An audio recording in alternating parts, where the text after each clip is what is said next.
కేవలం 150 కిలోమీటర్ల దూరం వెళ్లే మిసైల్తో మొదలై ఇప్పుడు ఖండాలు కూడా దాటగలిగే మిసైల్ని తయారు చేసింది ఇండియా.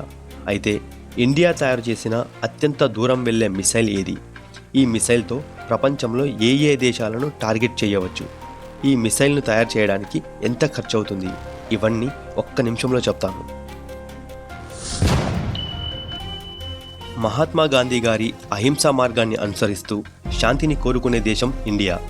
మరి మిసైల్స్ను ఎందుకు తయారు చేస్తోంది అంటే, శాంతి కావాలంటే బలమైన రక్షణ అవసరం. బలమైన దేశం మాత్రమే శాంతిని కాపాడగలదు, ప్రపంచ దేశాలతో ధీటుగా నిలబడగలదు.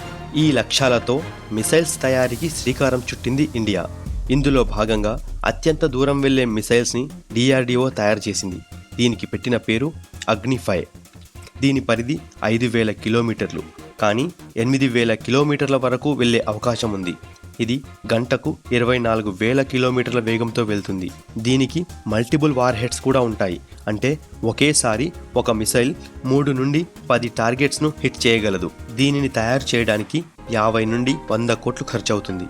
ఉత్తర అమెరికా, దక్షిణ అమెరికాలోని దేశాలు తప్ప ప్రపంచంలోని అన్ని దేశాలు ఈ అగ్ని పరిధిలోకి వస్తాయి.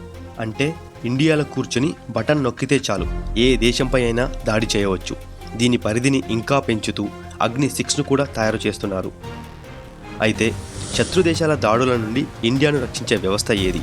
సముద్రం నుండి చేసే దాడులను ఇండియా ఎలా ఎదుర్కొంటుంది? ఇవన్నీ నా నెక్స్ట్ వీడియోలో ఎక్స్ప్లెయిన్ చేస్తాను. నా ఛానల్ను సబ్స్క్రైబ్ చేసుకోండి. ఛానల్లోకి వెల్కమ్.